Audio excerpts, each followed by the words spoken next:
Do you know the type of person who often cancels plans at the last minute? It's always something like, "I'm too tired today, maybe another time." Many people look at them and assume they're lazy, careless, or don't value relationships. But the truth is often very different. These people aren't avoiding others. They're protecting something deeply important to them, their mental energy. For them, an evening at home in a familiar space brings a sense of safety and deep restoration that no social appointment can replace. It's not because they don't like you, and it's not because they don't want to live fully.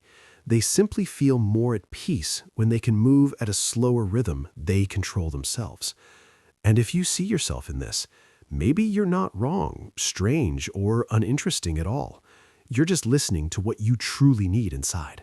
Society often gets used to labeling people who prefer staying at home as simply boring, as if a person's value were measured by how many parties they attend or how many plans they never cancel. But psychological science sees this very differently. Some people regain energy in the middle of crowds, while others only truly recharge when everything becomes quiet. For them, noise doesn't create excitement, it gradually drains their focus and emotional capacity. Choosing to stay home, then, is not an escape from life.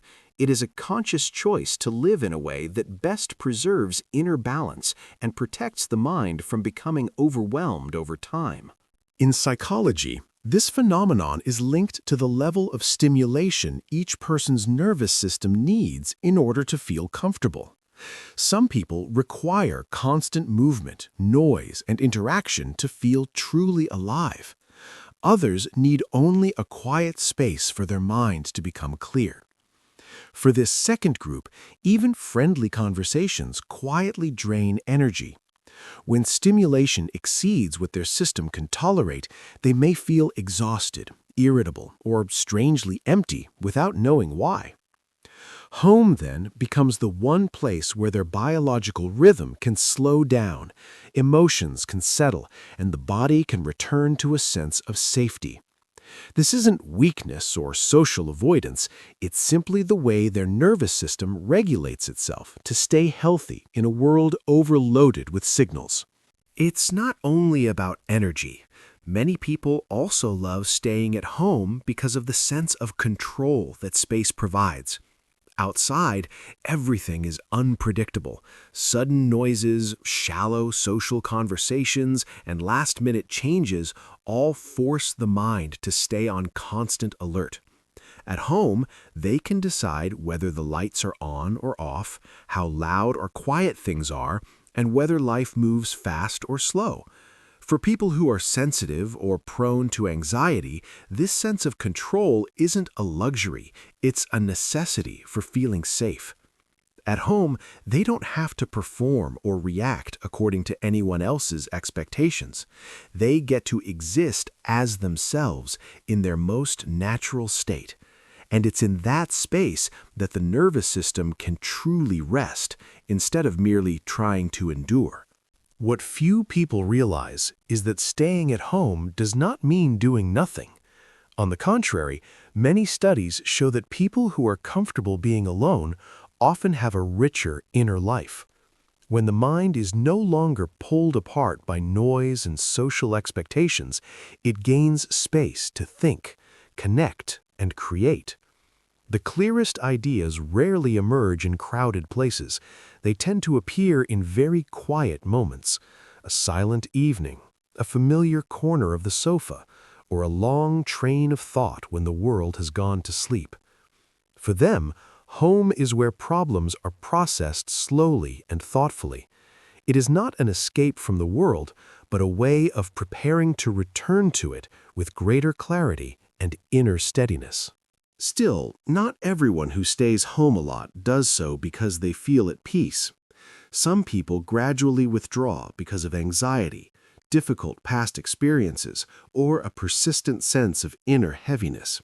In those cases, home becomes both a refuge and, at times, a closed boundary. Silence no longer brings restoration. It only offers temporary avoidance from emotions that feel too hard to face. That's why the key issue isn't whether you stay home or go out, but how you feel afterward. If staying home leaves you lighter, clearer, and more energized, it's a healthy choice.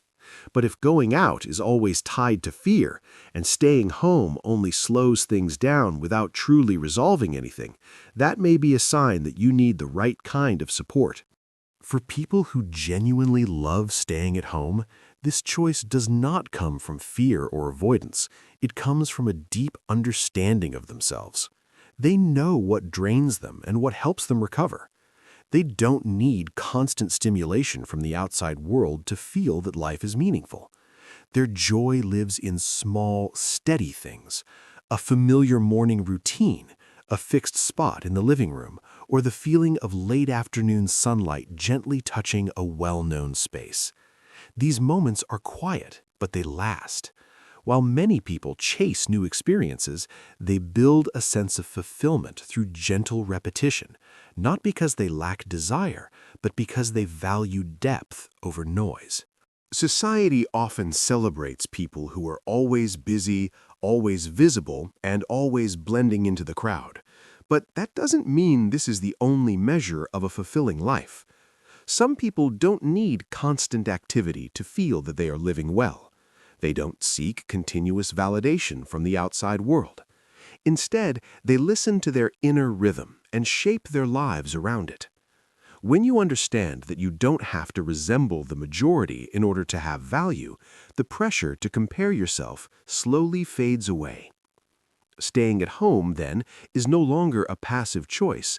It becomes an act of self-direction, a way of living that aligns with one's nervous system, emotional needs, and true nature. In psychology, this type of person is often described as having a low need for stimulation. They don't require constant emotional input from the outside world to feel fulfilled. Their inner world is already rich. They can be alone without feeling empty, and they can be silent without feeling bored. For them, quiet is not a void that needs to be filled. It is a space for thinking, sensing, and reconnecting with themselves. That's why declining an invitation or spending an entire weekend at home is not a loss. It's how they protect their mental balance and prevent their emotions from being slowly worn down over time. So the most important thing to remember is that loving to stay at home says nothing negative about who you are. It simply shows that your nervous system, emotional needs, and values are organized around a different rhythm, a slower rhythm, a quieter one, but no less deep. When you understand how you truly recover, you stop forcing yourself to chase standards that don't fit you. Life isn't measured only by how many places you go, but by how you feel at the end of each day. If staying at home helps you feel clearer, calmer, and more authentic, then it is a choice worth honoring. And if these words make you feel understood, take a moment to reflect on how you are caring for your own energy. You're welcome to share your thoughts in the comments and follow the channel to continue exploring gentle yet meaningful psychological perspectives about yourself.